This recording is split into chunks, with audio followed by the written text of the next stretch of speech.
this Monday. That's Cal Tire traffic. Yeah, if you've just completed an intense workout and are wondering what to eat afterward to maximize your results, there are some guidelines you should follow. Not just intense workouts, but workouts of all sorts. Andrea Allwagner joining us today to talk to us about how to properly feed our bodies. You bet. Post-workout recovery meals, this is the most important meal of the day if you are an athlete or training hard in the gym. So not to be sort of thinking your day is over, your workout's done. This is where the nutrition begins. Right, and as we were talking off air, as athletes of a certain caliber are always told protein, protein, protein, but there's so much more to it. Rest and rehydrate.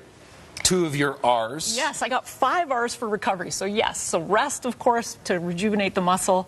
Rehydrating with fluids. We know if you weigh yourself before a workout and weigh yourself after a workout, if you've lost some weight, the only thing you've lost there is sweat. And so yeah, don't just think that the results have come like that. It's just water and you need to get more in you. Not that magical. So you need 3 cups of fluids, which is somewhere in between these 2 water bottle sizes, in order to actually make up for 1 pound of sweat loss. So you need to be drinking there. That's the easy stuff. That's the easy stuff. Protein is one of them, but carbs are huge because carbs are what you're actually using when you're working out. You bet. So you want to think of carbs as your gasoline stores in the muscle. The more intense and the longer your workout, the more carbohydrate or gasoline stores you're burning off of the muscle. Therefore, the more you're going to need to replace. So my 3rd R, so there's rest, rehydrate. 3rd is replace with carbohydrates. Timing is really key here. Within 30 minutes, you want some carbohydrate coming in. So I see a lot of people totally fearful of carbs, and they're not getting the best results from their workouts if you're depleting too many of those. And that's the best time to eat. If you're fearful of carbs, that's the best time to do it because your body's going to use it up at the most efficient rate. This is never where you want to skimp on your nutrition at all. If you've got body composition goals, keep your recovery intake high always. And then protein. You've got a little bit more of a window with protein.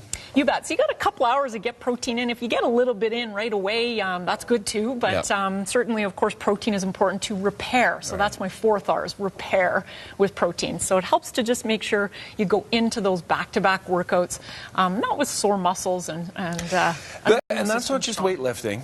Of any sort of weight. I mean, it's body weight workouts. It's all sorts of stuff. HIIT programs and all that. Triathlon, running, all of it. You're using your muscles. All so you're tearing them in the sense that you're repairing them. Not hurt it. Don't injure yourself, tear them.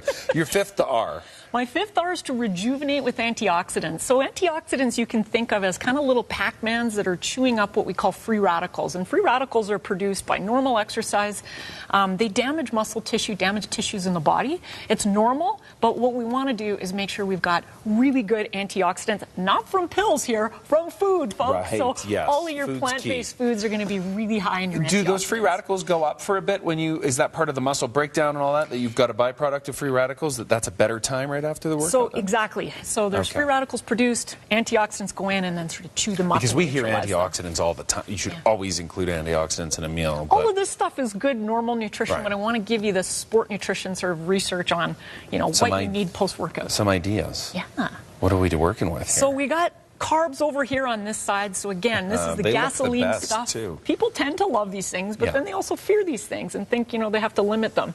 Athletes, this is good stuff. You need this in a post-recovery meal, whether that's, potatoes, and I got brown rice vermicelli's there. Of course, you're seeing some fiber-rich types of choices here. So I can just go for Vietnamese food right after the workout. There we go. Let's do that. You're also going to, of course, get carbohydrates in your fruits and veggies. And then lots of antioxidants like we talked about. So lots of plant-based foods. Of course, we know they're good. They're really good for athletes in a recovery sense. And then we've got some good protein options here. So one of my favorites for talking a breakfast recovery meal is a skyr-based yogurt, really high in protein. Things like your hemp parts, your sunflower seeds, your nuts, eggs, really good if we're talking a breakfast-based choice. And then, of course, your meats and tuna's protein-rich, poultry, seafood is going to be good.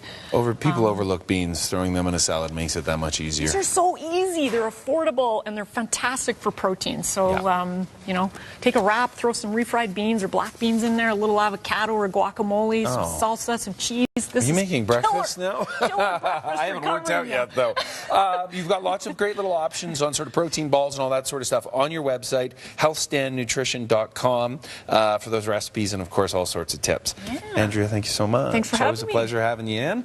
Again, healthstandnutrition.com. Check it out. You get some more ideas for right after that workout. workout. Now go work out. That's also the biggest key. Yeah. Bundle up before you head out this morning. It's another thing you should probably take advice on. We're once again under an extreme cold warning. We've got all the details and how long it might last coming up. The Otrivin report shows significant traffic congestion.